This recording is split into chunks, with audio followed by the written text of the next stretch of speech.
So a bunch of shit happened today. One, Evo announcements. Two, Tension Pulse. Um, Amadeus, thank you for the follow and GG's. So let's start with today I'm not going to do any replay reviews or anything like that. I'm just going to talk about a little bit about what happened today because I had a busy fucking day. And then we'll get some net play lobbies in. So to start with, shouts to Amadeus, who played a fantastic set of first to seven and Tension Pulse, Chip versus Jam. Some of y'all were here yesterday, saw me studying up for that matchup. So Amma took it. I think it was 7-4 was the final score. It was close. I think closer than the count felt anyway. But I was just outplayed in that set, and it was real good. It was a really good set, and like I was sad about. I'm still sad about losing, but like I learned so much in that set and in the last couple of days. Like I don't have a whole lot of jam experience, and it's been a while since I've been able to actually dig deep and really go in on a matchup. Yeah, 7-4, 7-5, something like that. But I learned so much from playing the set and from preparing for it. That it just like it's hard to stay mad or hard to stay upset because like I just like in a couple of days I was just able to like really change the way that I approach this game. That was super cool. Shouts to Tension Pulse folks, by the way, Zen, Michaela, and then commentating was Blaze and Autodidact. That was it was a super fun experience, and like I was wondering like how serious net play could feel because I'm used to like the stakes of a tournament where I paid money and I probably traveled to get there. But fam, I was sitting at this desk and my hands were shaking. I was dropping combos all over the place just because the nerves came through pretty strong. So yeah, shout out to Tension Pulse for doing good shit. They've got a round robin, a West Coast round robin coming up next week, which will be a lot of fun. But they're really doing a lot of cool shit. So shout outs to them for giving me the opportunity. Yeah, fam, Amadeus, like I was like thinking about this all day, like, and it's been a couple of days. I'm like, once the kind of the adrenaline fell out, I was just like, I was like empty, deflated. But yeah, so because I lost, Irene drew this wonderful picture of Jam bandaging and feeding and kind of caring for Chip, which is really sweet. But she wouldn't tell me what she would have drawn if I won, and that's killing me. Yeah. Irene the goat. She's fucking fantastic. So yeah, it was a great experience. I learned a lot, and it's like it's not often that you get to feel like that kind of stakes outside of a tournament. But like I know a bunch of y'all were watching. Irene was watching in the other room, and she'd be like cheering me on. Like I had some of my coworkers watching. It was like super stressful, but it was a great experience, and it was a lot of fun. So shout out to Tension Pulse, folks. I'm going to go ahead and do the replay review some other time because I want to watch it for myself first before I go over it on stream. But like one of the big things that I took away from that is like if you were here for some of the prep that we did for this matchup yesterday when we were watching Summit versus Locks, I realized that like it was a really good illustration as to how net play changes the way you have to play this game. Like there was a lot of shit that Summit was doing against Locks that I felt like I couldn't do against Amadeus because you're just able to, like Chip relies so much. Actually, Chip and Jam both. Like if they want to play intelligent neutral and really take advantage of their speed in neutral, they need to be able to react on the fly to stuff. And just the movement it felt like we were like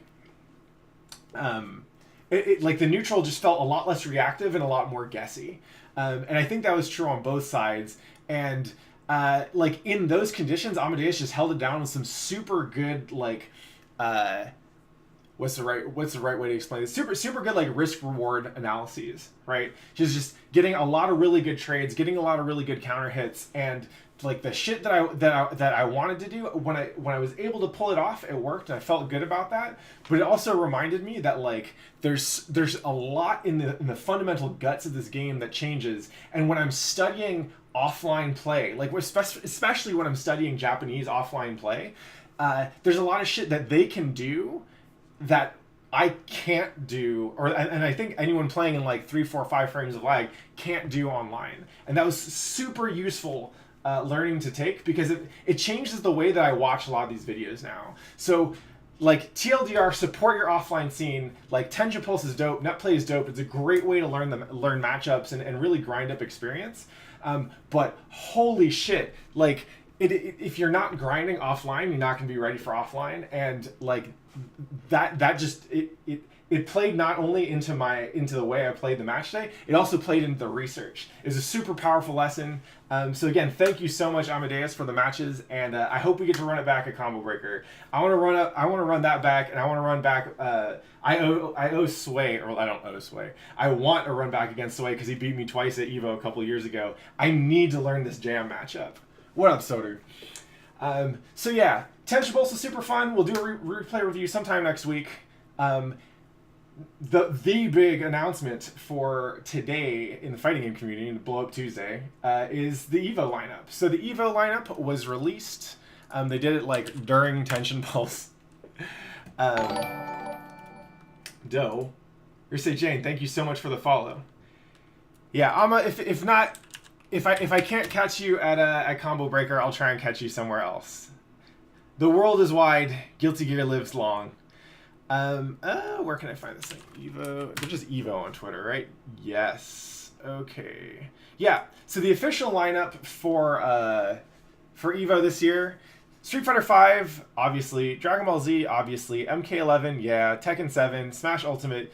The surprises are, I don't think it's a surprise that BlazBlue got reinvited, because Cross Tag is dope. We got Soul Calibur 6, solid Bandai Namco game. We got Samurai Showdown, which isn't out yet, but shout outs to having two sword fighters in there. I guess 3 if you count BlazBlue. But Under Night earned that spot in the lineup. I am super happy for the Under Night community, and it's been super cool to see so much love coming from the Guilty Gear community to Unist. Like, straight up, I've been so excited to see the Unist scene come together. I remember, like, I played the game a couple times when Uniel came out, and I was like, there are things I like about this game, but I don't like it as much as Guilty Gear. So I'm gonna stick with that stuff. I was still playing Marvel back then. And every now and then I'll just dip back into playing Under Night kind of on the side for like a week or two, and that game's a lot of fun. It is not my shit, but I think it is definitely, you can tell that the community has really come through for that game. Like, they're playing Under Night because no other game will do it for them. I was really excited to see Climax of Night come together. So Under Night has its own grassroots major. And oh yeah, the soundtrack is fucking sick. And like, you look at the Under Night community, and it feels like one, they earned the spot, right? And they earned the spot by building their community and not kind of giving a shit about whether Evo was going to pick it up or not. They weren't like, hey, Evo, look at us. Like, they have been grinding in the background because they love that shit, and I respect that. But two, like, it feels right. Like, the Guilty Gear community should know that we haven't seen any life from ArcSys on this side. Like, we're growing our community too. I'm hearing reports about like all kinds of new players coming through to locals for the first time or whatever. But like, we've had that time in the sunlight, right? And we'll get it back. We'll get the spotlight back when a new Guilty Gear comes out. But until then, like, Under Night should have that spot. And hey, ideally they both get that spot in the future, right? But yeah, I'm just like, the thing about Guilty Gear is it's so good that whether it's at Evo or not, I'm going to keep playing it. I'm going to be playing it a lot. I still, like, as this Tension Pulse set just kind of showed me, like, I still have so much left to learn in Guilty Gear. And one thing I found about practicing Guilty Gear is that it plays, like, if you get good at Guilty Gear, it makes you better at other games too. So part of the reason I'm so excited for the Under Night community is because I don't need Evo to feel like I've got like good competition to play against and tournaments to go to. Combo Breaker in particular is gonna be dope as fuck. And so it's easy, like, as a Guilty Gear player, like, I have kind of what I need, right, to feel good about playing this game and keep playing this game. And I'm so excited to see what this time in the spotlight does for the Under Night community. And I hope that's something that other Guilty Gear players feel. Yeah, shoutouts, by the way, shoutouts to Arc System Works for their Arc Revo tour. Evo is listed as a qualifier for that tournament, even though I guess they didn't, either they're cool with side tournaments being the qualifier, or they didn't confirm that Guilty Gear was going to be in the lineup, which is kind of hilarious. But yeah, like, the thing about Guilty Gear is that, like, I mean, you see the way people still ride hard for Accent Core Plus R. Like, I still see people playing Reload. It's kind of fantastic. Like, there's so much game in there that, like, one tournament, even Evo, like, I could be playing this version for a while, for a lot longer, and still keep on digging out new stuff. Yeah, and that's the other thing. Like, yeah, that's what's up, Sarvets. Like, the fact that like your average fighting game player probably knows what Guilty Gear these days is unusual, right? If you were into Guilty Gear, if you've been into Guilty Gear, you're kind of used to it always being some kind of dead, right? So yeah, shouts to Under Night. That community is hype as fuck. I've had a lot of fun watching Under Night, and like it. Just seeing that shit stay alive has kind of helped me continue to believe in the grassroots level of fighting games. You know, yeah, Melee is going to be salty about it. It was, I'm sure this is coming eventually, right? And I hope that Melee is able to continue living and build, and I hope they actually continue to build up their scene, because there's obviously plenty of demand for more people to keep playing Melee. But for Evo, I think it's a decision that makes sense for Evo. And yeah, that's what's up. So TLDR, I'm going to still keep playing Guilty Gear. We may start doing some Under Night on stream, and when Sam Show comes out, I'm down to fuck with that, because Sam Show is a lot of fun. But yeah, Under Night community deserves it, and I hope is that other fucking small ass niche fighting game communities can take a look at Under Night and be like, oh, so you can make it to Evo if you're a weird fucking game, but hey, like, the way to do it is just to keep on building our shit up, right? To keep on building our shit up and hope that we can continue to pull people into this game that we love, right?